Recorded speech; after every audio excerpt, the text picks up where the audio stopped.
नमस्कार। हमारे धार्मिक चैनल सनातन शांति वाणी में आप सभी का स्वागत है। आज हम जानेंगे किन 6 श्रापों की वजह से रावण का अंत हुआ। कई वरदानों की वजह से रावण ने अपनी आयु 1000 साल से अधिक कर ली थी और मौत भी उसका आसानी से कुछ नहीं बिगाड़ सकती थी। एक तरह रावण अमरता हासिल कर चुका था, लेकिन इतने पाप किए थे जिसकी वजह से कई लोगों ने उन्हें श्राप दिया था। हालांकि उसे सजा देना आम इंसान का तो बस में नहीं था। यही वजह है कि रावण के अंत के लिए भगवान विष्णु को खुद राम के रूप में धरती पर आकर जन्म लेना पड़ा। रामायण भगवान श्री राम की कहानी है, लेकिन अगर इसमें रावण का उल्लेख ना करे तो ये कहानी अधूरी है। राम ने अपनी पत्नी सीता के अपहरण के बाद युद्ध में रावण का अंत कर दिया था। रावण के अंत के साथ ही रामायण का महाकाव्य समाप्त हो जाता है, लेकिन बहुत ही कम लोग जानते हैं कि केवल सीता के अपहरण की वजह से ही नहीं, रावण का अंत नहीं हुआ था, बल्कि उसके पीछे उस पर लगे 6 श्राप भी थे।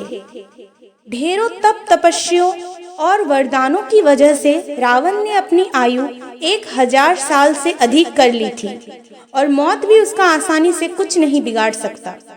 एक तरह रावण अमरता हासिल कर चुका था, लेकिन पापों का घड़ा उनका भर चुका था, जिसकी वजह से कई लोगों ने उसे श्राप दिया था। हालांकि उसे सजा देना तो आम इंसान का काम नहीं था। यही वजह है कि रावण के अत्याचार से धरती के लोगों को बचाने के लिए भगवान विष्णु को खुद राम के रूप में जन्म लेना पड़ा था। लंका के राजा रावण को उसके जीवन काल में इतने श्राप मिले, जिसकी वजह से न केवल उसकी मृत्यु हुई बल्कि उसके वंशज का भी नामो निशान मिट गया। आइए जानते हैं उनके 6 श्रापों के कारण। रघुवंशी अनार्णय का श्राप। रघुवंश वंश में एक प्रतापी राजा थे जिसे अनार्णय के नाम से जाना जाता था। रावण पूरे विश्व को जीतना चाहता था, जिसकी शुरुआत करने से सबसे पहले उसका युद्ध राजा अनार्णय से हुआ। उनके बीच लंबे वक्त तक भयंकर युद्ध चला था। हालांकि राजा अनार्णय ने इस युद्ध में अपनी जान गंवा दी, लेकिन उन्होंने मरने से पहले रावण को श्राप दिया था कि उसका अंत अनार्णय के वंश में जन्म लेने वाले एक व्यक्ति द्वारा ही के होगा। इसके बाद भगवान राम का अनार्णय वंश में जन्म हुआ और उन्होंने रावण का वध किया था। नंदी का श्राप। एक बार रावण भगवान शिव से मिलने कैलाश पर्वत गया। रावण भगवान शिव का परम भक्त था, लेकिन कैलाश में वो शिव के रक्षक नंदी बैल का उपहास करने लगा। नंदी कोई सामान्य बैल नहीं था, बल्कि उसके पास कई शक्तियां थी। इसके बाद नंदी ने क्रोध में आकर रावण को श्राप दिया कि रावण की मृत्यु का कारण एक वानर बनेगा और उसकी लंका का सर्वनाश भी वही करेगा, जो बात बिल्कुल सच हुई। वानर के रूप में भगवान हनुमान ने लंका में आग लगा दी और उन्होंने रावण के खिलाफ युद्ध लड़ने में भगवान राम की सहायता की। एक बार भगवान विष्णु की पूजा कर रही महिला ने भी रावण को श्राप दिया था। एक बार रावण अपने पुष्पक विमान से यात्रा कर रहा था, तभी रास्ते में उसने एक सुंदर महिला को भगवान विष्णु की पूजा करते हुए देखा। वो महिला भगवान विष्णु से विवाह करने के लिए तपस्या कर रही थी, लेकिन रावण उसकी सुंदरता से मंत्रमुग्ध हो गया और उसने उस स्त्री के बाल पकड़कर उसे अपने साथ लंका ले जाने लगा।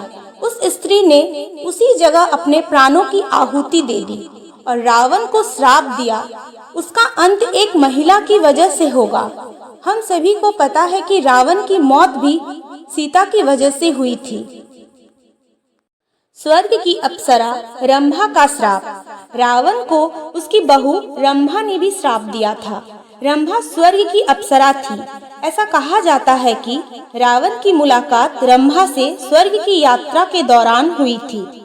वह उसकी ओर आकर्षित हुआ और उसे हासिल करने के लिए रावण ने उसे पकड़ लिया।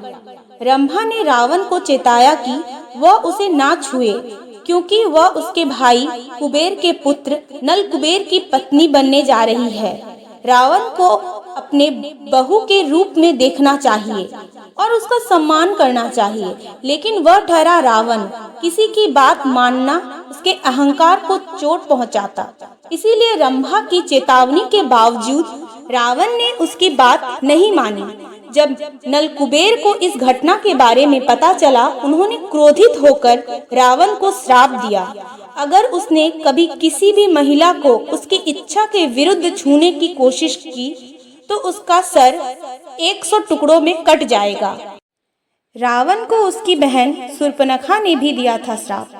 शूर्पणखा के पति विद्युतजिन ने, जो काल के राज के सेनापति थे, रावण पूरे विश्व को जीतना चाहता था।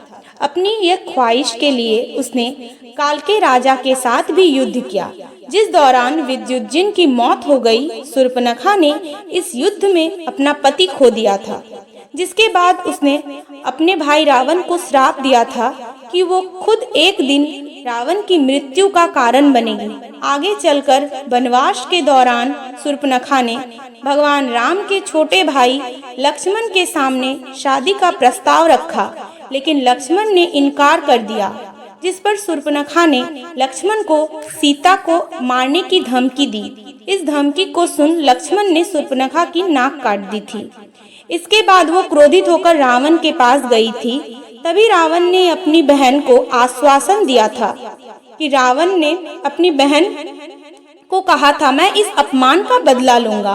रावण ने उसके बाद सीता का अपहरण किया। ऐसा माना जाता है कि शूर्पणखा ने रावण से अपने पति के वध का बदला लेने के लिए ये सब किया था।